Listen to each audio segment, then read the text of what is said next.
Man, this video took a long time to make. Anyway, hi, my name's Chet, and I'm with the Department of Results. Hang on a second, let me set Violet down. Alright, so first off, thank you for joining me on my 0 subscriber special. Really means a lot. Let's kick this off.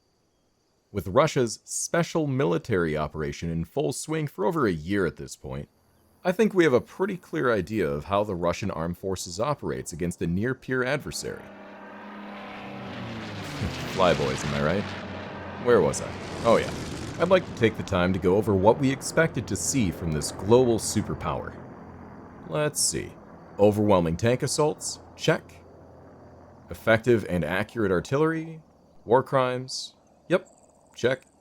Supported air assault landings, combined arms tactics, enforced air superiority, well-defended supply lines. Yep, that's all there. And lastly, amphibious assaults. Wait a minute.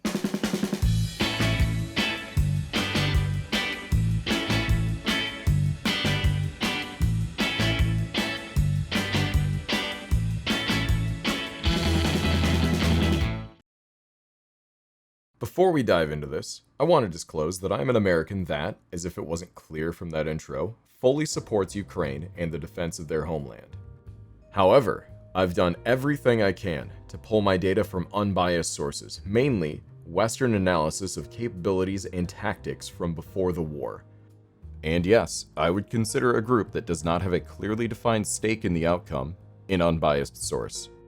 Expecting the honest truth out of either side is like expecting unbiased and informed reporting out of American news media. It's possible, but you shouldn't expect it. Anyway, there's a lot of conflicting information out there, so bear with me. I've always been fascinated by military tech, not just the baseball card stats that my younger self burned into my mind. And I admit, there is no reason for a teenager to memorize the blast radius of a GBU-12. I'm also very interested in the how and the why, as in how is it meant to be used, what tactics will be employed, and why was it deemed necessary to develop, especially if the answer to the latter is its own variation of insanity. For that why part, with foresight and a bit of gambling money, tomorrow's war can define and drive today's development and training. Among many things, a key factor is the terrain of tomorrow's war. Where will you be fighting? And with that in mind, I want to lay out something that has remained consistent since 1945. The region which the Soviet Union, therefore the Russian Federation, believes it will most likely fight over in a large-scale conflict. Obviously, the Soviets would consider everything west of Berlin, yes, but I would argue everything west of Moscow. Some historians suggest that it has to do with something that happened to them in the 1940s. History may never know. Anyway, this map focuses on every major river in Europe. Just on the mainland alone, there are about 13 of them that longitudinally divide the landmass. Even on this 400-year-old French map of Eastern Europe, you can clearly see the massive Dnipro River cutting through the center of Ukraine. And that's just the big ones. There are literally hundreds beyond that. So it's obvious that these waterways would be a strategic and logistic night terror to work against. It's a hard case of defender's advantage. From the Loire to the Volga, control of a river, and especially its bridges, would be, and have proven to be, ace cards in a commander's hand. Controlling multiple crossing points would be essential for victory. They allow for freedom of maneuver as well as an uninterrupted supply chain. However, the reliance on bridges on the front line is risky. It's a very predictable route. And if it ain't your bridge, it's probably defended. You will have little way of knowing exactly where the enemy is, but they've got a pretty good idea of where you're gonna be. My point being, rivers are a terrain feature that heavily dictates how a military operates on both attack and defense. Reliance on bridges could be a death sentence for an assaulting element trying to cross a river, and, due to the fact that Europe is divided by them, it's only natural that Russia develops effective methods to cross a wet gap.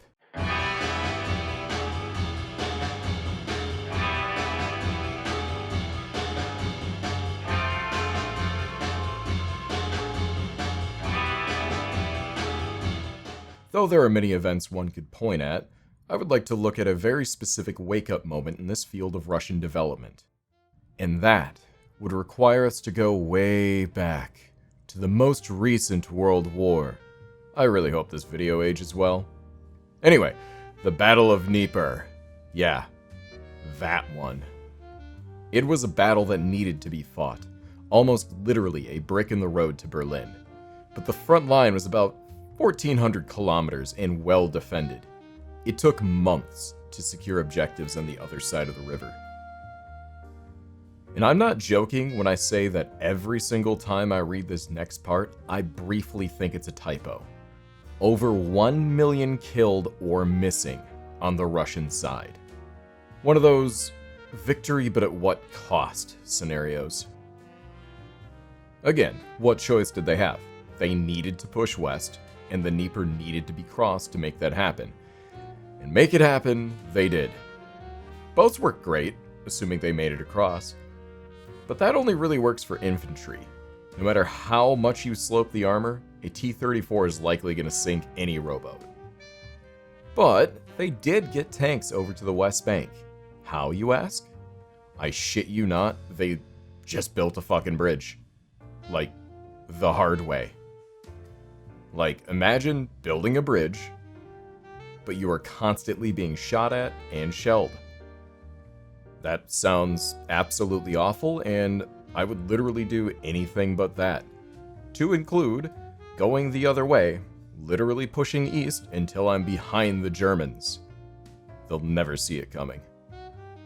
Admittedly, it would be far easier if your tanks and other vehicles could just find a way across without having to rely on a bridge.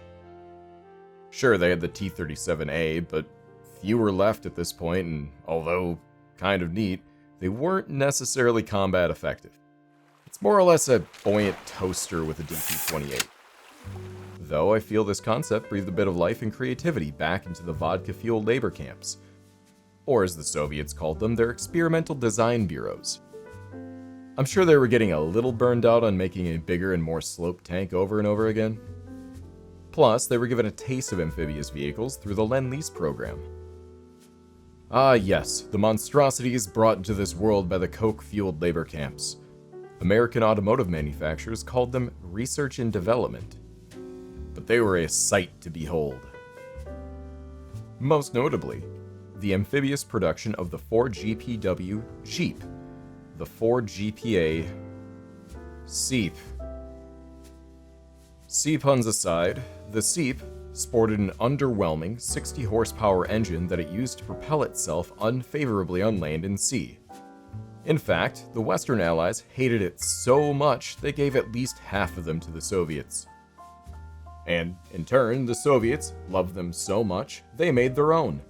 Produced in the 50s, the Gaz-46 Malé Automobil Vodoplavaющий, or, MAV for short, literally translates to small waterfowl car. It was essentially taking a Gaz-69 and forcefully cramming it into a bass boat. Alright, so yes, technically it's small floating car, but I like my translation more. Much like how I prefer my translation for the BAV-485 big waterfowl car.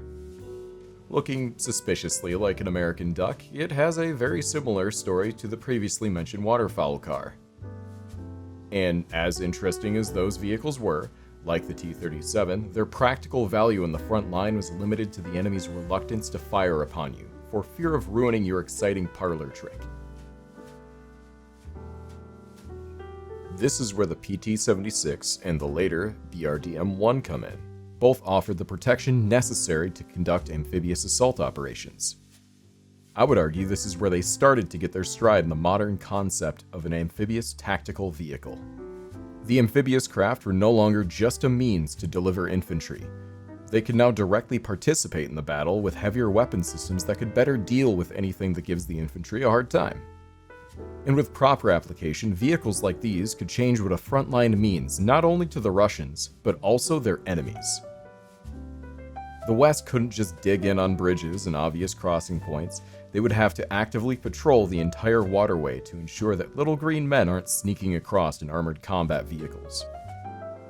Over the years, these designs would only improve, adding features, removing features, making shit float that has no business doing so. And long-range air defense artillery doesn't really need to float. Although I would love to see an SA-8 on the open ocean, terrorizing the seven seas, my intuition tells me probably not. Bit on the top-heavy side. But that's not all. In addition, all Soviet tanks at this time were designed with deep fording capabilities, also known as snorkeling. And honestly, the ability to just drive a sealed, heavy vehicle on the bottom of a riverbed was a genius idea on behalf of and the Germans did it first. And then everyone else. Anyway, the fact that they could have a very large part of an assaulting element cross the river well before engineers roll in bridging assets was a bit of a game changer, assuming that they maintained the rubber seals, that is. Under 5 meters of water, you'll need more than a bucket to fix that leak. What if you get stuck? Oh god. That nightmare aside, Russia's modern amphibious capabilities, as far as what's actually in service, should be more than effective. Most notably, the modern lines of the BTR, to include the BTR-80, the 90, and the Nota mortar system, my personal favorite.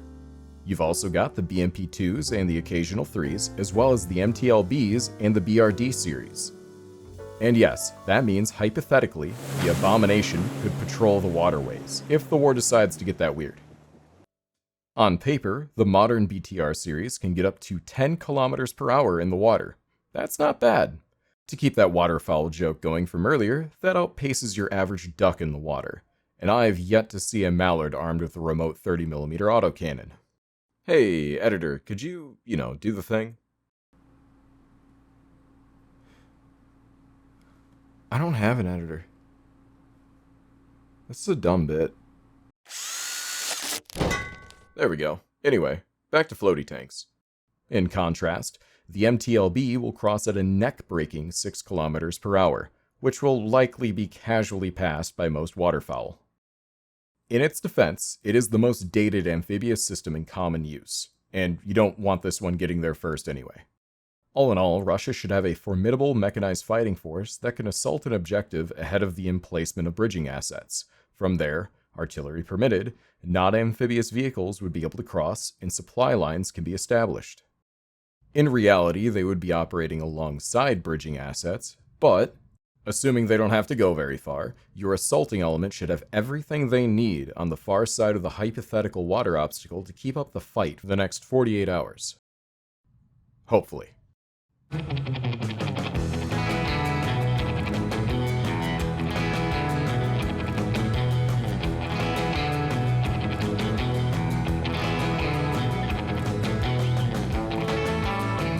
So, I apologize for that rant about Russian tech, but I'm about to roll into another one. This time about Russian crossing technique. I will, however, apologize for anything that I get wrong. There's not exactly a whole lot of sources on this, but I was able to dig up an American analysis on how the Russians would cross a wet gap. I then referenced that while watching what I can only assume to be every single Russian amphibious demonstration on the internet. And I can certainly tell you that the biggest pain in the ass was verifying what formation amphibious vehicles would take over the water. Simple question, right? I like to think so, but I couldn't find a single record of it. So I'm just drawing an inference from the crossing and landing footage that I have seen, and assuming that it was intended to reflect actual operations. And what did I find? Almost every time, was a file formation. A duck row, if you would. Last waterfall reference, I promise. But this really does make sense if you think of fording like crossing a minefield. If the lead vehicle makes it, they all can. Assuming that you maintained your seals, the only difference is snags or loose terrain on the landing side, instead of mines. Unless there's mines too. Oh god. Now, before a crossing or landing is initiated, there are some considerations, rather questions, for us to answer. Now these are pretty obvious, sure, but I'm more or less trying to dip our boots into the decision-making process. First, do you have intel on the other side?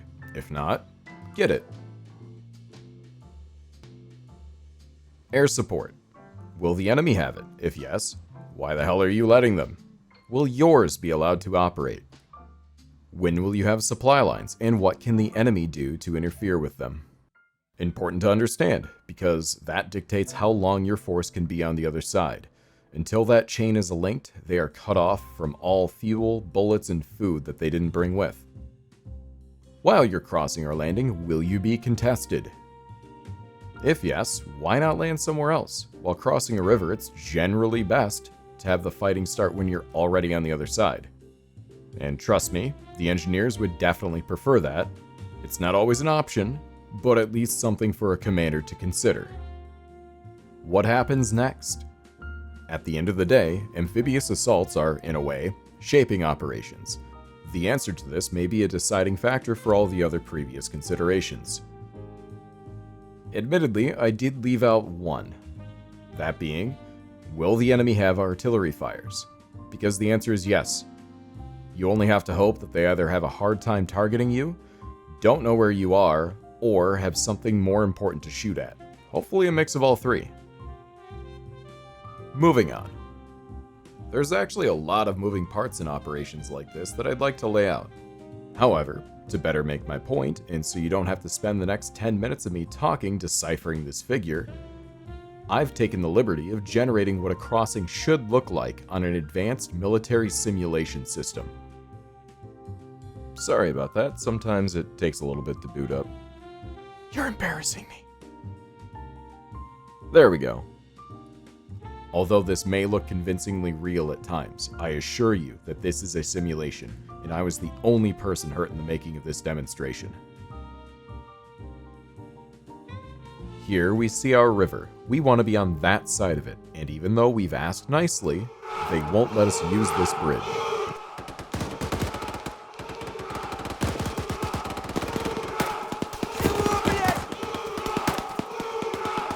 And with that slugging match going on, our intel says that the enemy relief forces have been pulled over to defend that bridge to the south, leaving the garrison at this checkpoint diminished. Also, Recon has concluded that we will not likely be contested if our element crosses here, and we've verified that our heavy armor will have to wait for the engineers because it isn't shallow enough for them to deep ford. Their methods for testing are unknown to me at this time. As for enemy aircraft, they are operating in the area, but we will be covered by ADA assets, and, for good measure, we're contesting the airspace. Unfortunately, the enemy is doing the same, so a supporting by-the-book air assault is not possible. Additionally, if we are fired upon by artillery, our own guns will be waiting for them to give away their positions. The village just across the river will be our first objective, and we'll be pushing to flank the bridge to the south once our supply lines are established. Now, here's our staging area. And just to note, in reality, the spacing would very likely be far more spread out, especially the crossing points. Bear with my simulation system, it has its limitations. I would also like to note that our recon and security detachments are pushed out to the designated crossing points. Here, we see our assaulting elements waiting for the green light, and we also have our heavy armor staged and ready. The howitzers and mortars are in place, and so are the anti-air assets. And finally, our engineers are ready to go. Alright, let's kick off. Our amphibious lines are moving, and the tanks are lining up in their forward staging area. The engineers are working on preparing bridging assets, and smoke screens are in effect. The amphibious vehicles maintain a file formation as they approach the crossing point. And after direction from the crossing commandant, they make their way across.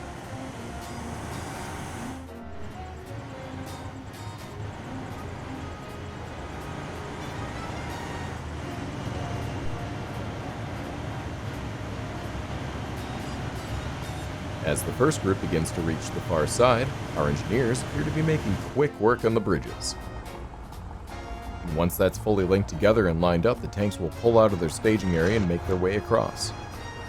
Now ashore, the lead element gets into their security position and waits for the other groups, which are following the same procedure. With the distance to the first objective in this scenario, most of the infantry will be dismounting at this time. It's also a good time to sweep for mines with the engineering recon. And just like that, the bridges are up, record speed. The crossing commandant directs the tanks to move across. The logistical vehicles will await the assaulting element to clear the first objective before they make their way. To reduce the risk of catastrophic annihilation by artillery fire, the tanks will be crossing in groups, just like the IFVs and the APCs did at the Amphibious crossing point.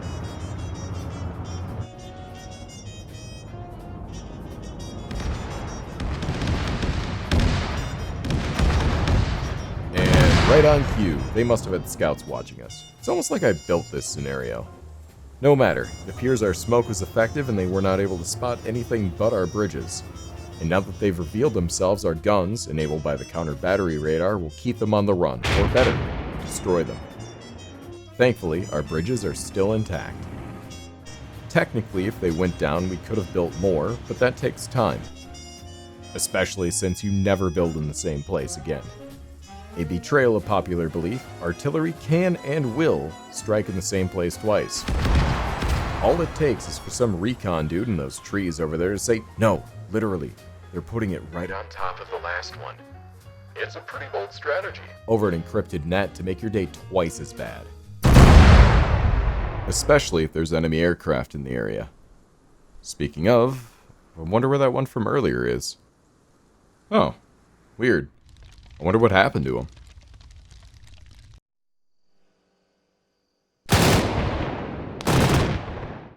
Oh look, the main body is starting to make its way to the relief point.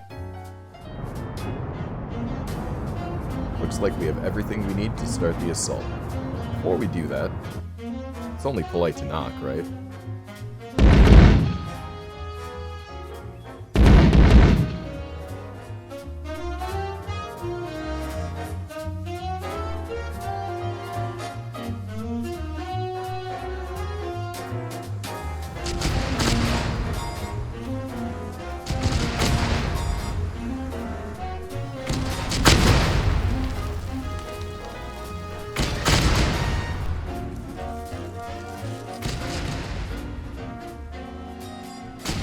I wonder if they know we're coming. Either way, time to kick off the assault. As I said before, infantry that have dismounted will stay dismounted. I just hope the mortarmen remember to switch to smoke rounds. With those in the air, the forward element will be moving up as close as possible without engaging the enemy. We'll also be pushing our tanks out to the road to the east to bolster our firepower and to have a little insurance policy in case those tanks come back. We will commence the assault as soon as that smoke lands to take full advantage of the concealment.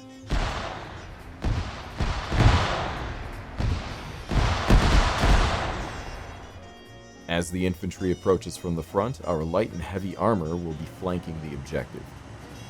This will not only provide fire support, but also draw and pin the enemy.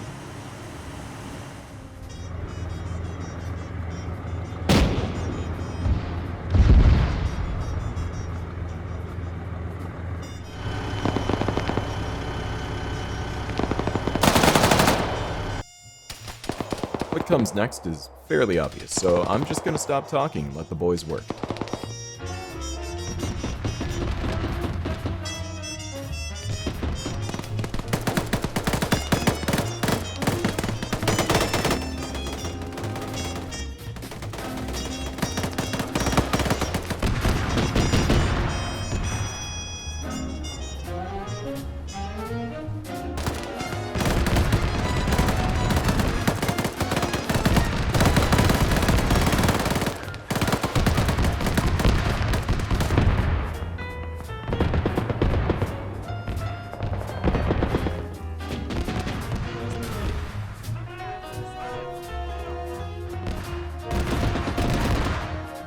And after the assaulting elements have achieved their goals, we'll consider the route over the bridges viable.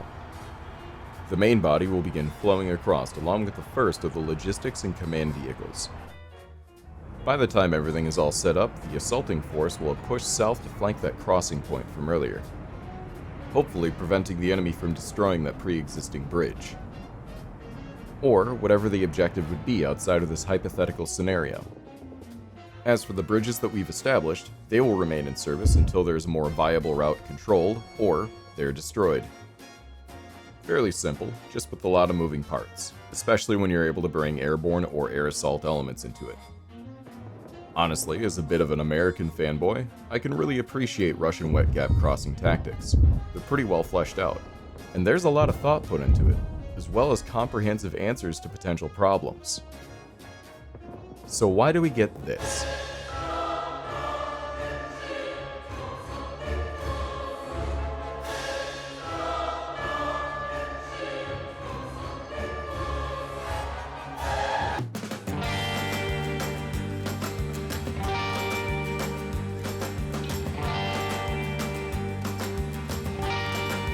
If there's one thing to say about the Russo-Ukrainian War, it's a betrayal of expectations.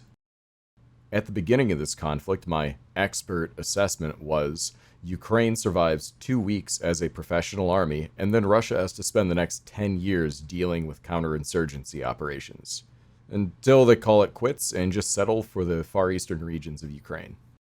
Нехай рука моя буде твердою, щоб вбивати ворогів. Нехай око моє буде ясним, щоб вбивати ворогів. Shows what I know, and I wasn't the only expert. But I don't even think that Zelensky, at the bottom of his heart, thought that they would even make it this far.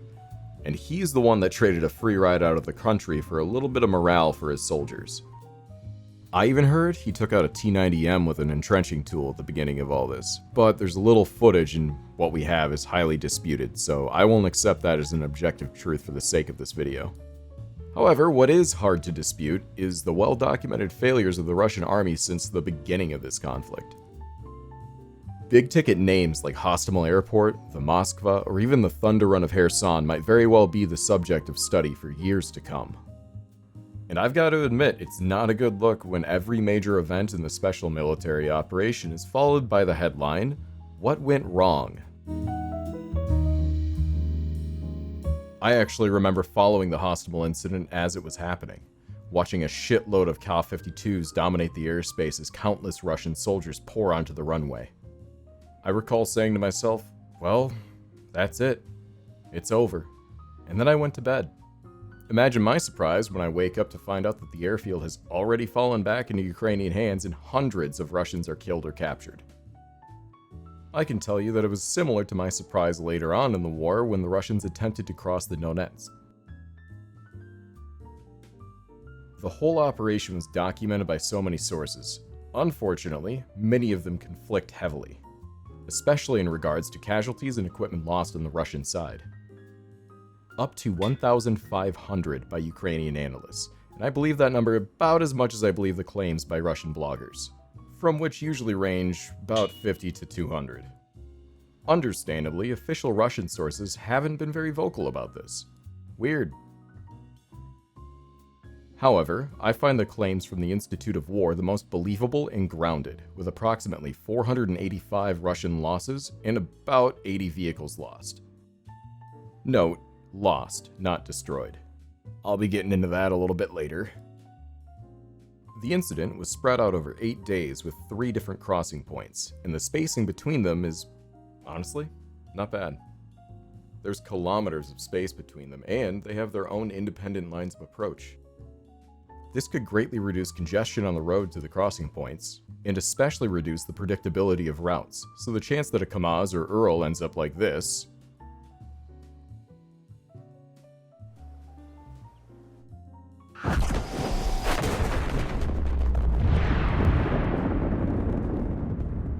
reduces significantly. However, we are seeing some glaring issues, mainly in the crossing point at Belorivka. The Russians ended up utilizing a riverside resort for this operation, and honestly, I can't blame them. The reviews on Google are pretty good. But it's not exactly the most concealed crossing point. Sometimes you just have to take what you can get though, and it's really only an issue if you're lacking security on the far side.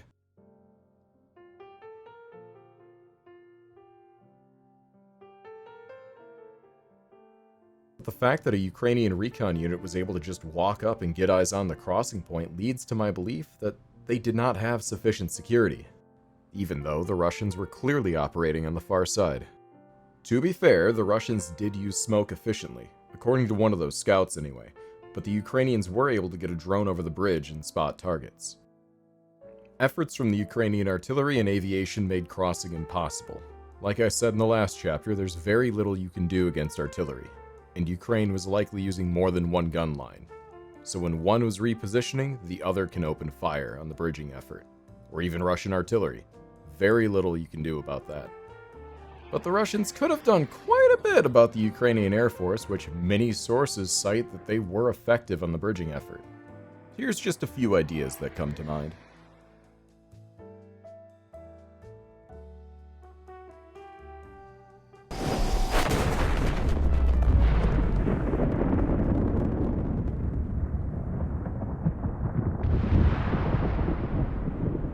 Now, that doesn't mean that it's not out there, but I'm having a very hard time finding any reports of the Ukrainian Air Force even being contested during this. Now, all of this can be forgiven, maybe even forgotten, but they decided to build another bridge, a little to the right of the one Ukrainians were just using for target practice, who, I imagine, were very thankful that they didn't even have to adjust their guns. I know I would be. Those fuckers are heavy. Now, I need to clear this up. I'm not picking on this particular instance simply because it failed. It's actually quite common for wet gap crossings to fail when they're contested. I'm picking on this because of how badly it failed. I actually can't think of a single crossing operation that failed like this in recent history. And I'm not necessarily saying that it's a Russian problem, considering they crossed the Euphrates just fine back in 2017, and that was even under direct fire. And, by the way, that pontoon bridge ended up surviving for months. Its downfall was seasonal flooding, and honestly, it's just too much work to maintain a temporary bridging asset through that. Granted, their combat actions in Syria weren't exactly against a near-peer adversary, but my point is that they've proven to understand the general concept. They also understand the concept of barge bridges, which is essentially the same as your average pontoon bridge, but beefed up quite a bit, seemingly to operate in parts of the river where the water is, like your mother, wide and fast. These operations have been going well. There's also the fact that there's yet to be a single decisive amphibious landing, though landing craft have been staged in the Black and Azov Sea. That is, until the Moskva got reclassed as a submarine. And no, I'm not counting the landing to the west of Mariupol, because they didn't do anything. You might say that it stretched Ukrainian forces thinner, but it didn't. They had bigger problems, because their forces were already stretched thin in that region. At most, they prevented Ukrainian reinforcements from the western approach, but I can't even prove that there was Ukrainian reinforcements from that side. It honestly might as well have just been a training exercise. Which is funny enough, because that's back when captured Russian soldiers were stating that they thought the conflict was just a training exercise, so maybe it was. On that note, the only footage that I've seen of amphibious vehicles actually in use have been on the Ukrainian side. I have to assume that Russia's doing it too, but all I have to go on is the fact that BTRs and BMPs are being mysteriously left abandoned in the middle of a river. It's possible they were destroyed while crossing, but I'm having a hard time verifying any battle damage on many of them. There's also a possibility that they were hit while shallow fording, but then we wouldn't see as many tanks relying on bridges in those areas. It's honestly a tough call to make from the safety of my air-conditioned office, but I'm almost forced to assume that they weren't actually seaworthy, or river-worthy. All of this to raise one question.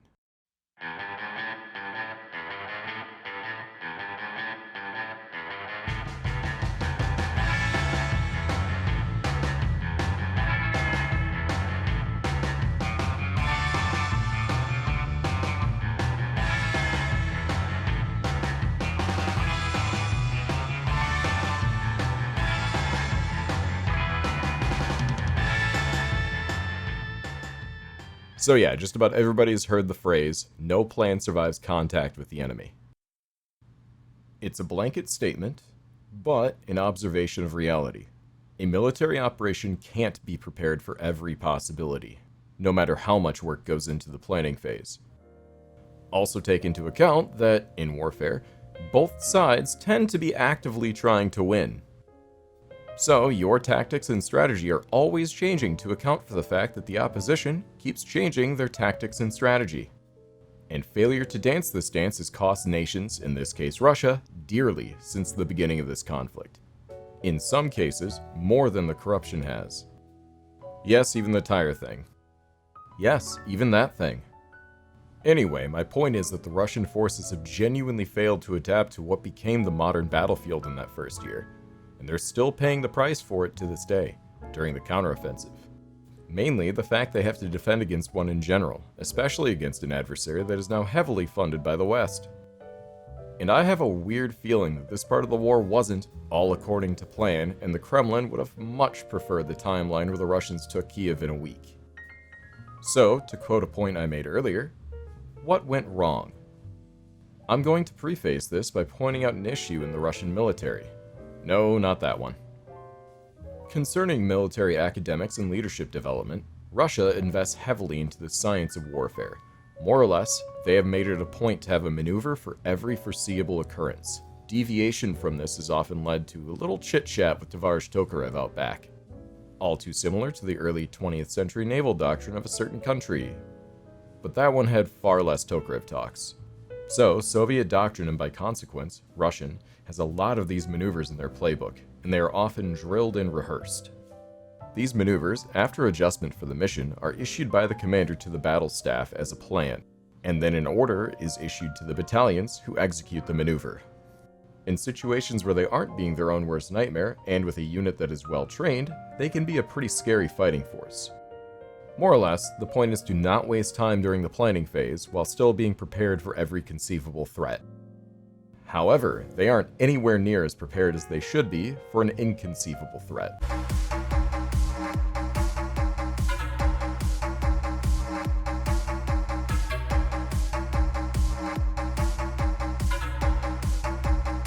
Basically, the fact that Russia is so reliant on adhering to these doctrinal templates detracts from a leader's ability to develop creative solutions to complex problems. The West, or at least America, uses battle drills too, but more as a touch point for training and standardization. Also, the planning phase is mostly driven by the battle staff. The commander's role is to guide during that phase and supervise the execution. There's just a greater emphasis on creative solutions and throwing out the playbook when it no longer applies. So, that whole river crossing section I did, you know, the one with the advanced military simulation system. As I mentioned, it was heavily based on everything I could find on how the Russians would plan on crossing a river, mainly Western open source study on Russian tactics from 2018. Cross-referencing that data with this river crossing, you know, the one that saturated the media so hard that it was a genuine issue for me to do research on other river crossings, even from the Second World War. It's difficult to say what exactly went wrong. There's not exactly a whole lot of footage prior to it all going to hell. So I'm having a hard time verifying if any of the pieces in this diagram are missing. With the fact that Ukrainian Air Force was able to hit their target, it's easy to assume that Russian air defense didn't have a large presence in the area, but there is also a significant possibility that they were just disrupted in some way. Frogfoots are capable of seed after all. There is a genuine possibility that Russian radar assets were hunted down by anti-radiation missiles. From a different angle, the fact that Ukraine was able to verify the crossing point with a drone played a huge factor in the Russian defeat here. And from this photo, I can infer that Ukraine maintained eyes on the bridging effort with drones. Either they got really lucky, or they timed their howitzers with the crossing attempt, seemingly more than once. This shows that either Russia didn't have sufficient electronic warfare operating the area, or, as the rest of the early war will show you, they genuinely weren't prepared for the horrifying problems a couple of quad rotors from Radio Shack could cause.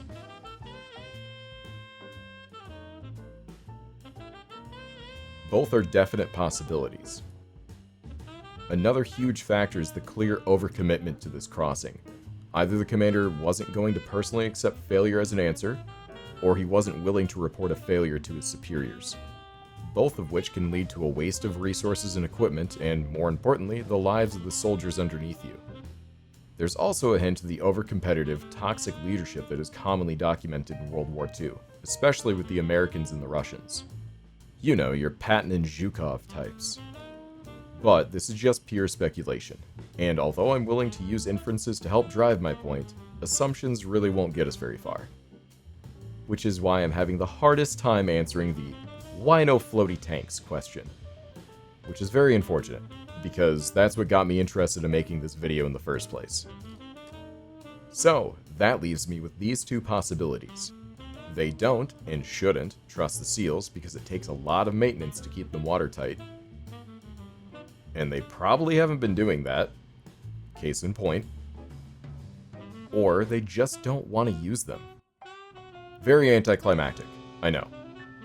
But if the enemy they're facing happens to be very good at disrupting their supply lines and bridging efforts, why would they want to put a river between the vehicles that do the fighting and the trucks that make it possible? One can't say for certain. One can certainly say that Russia has had many failures in this conflict, especially during its earlier operations. The most important factor here, to include the previously mentioned river crossing, Hostomel, and everything else that made the headlines, isn't the fact the Russian army made a mistake. It's the fact that the Ukrainian army was able to capitalize on that mistake and make it hurt. I assure you, we never would have known that the Moskva had issues with its radar and damage control if some Neptune missile fire control officer didn't utter the words, "Trimай moje plovo, подавайся." Okay, so he probably didn't say that, but it's possible. And it's a fun image. Slava Ukraine.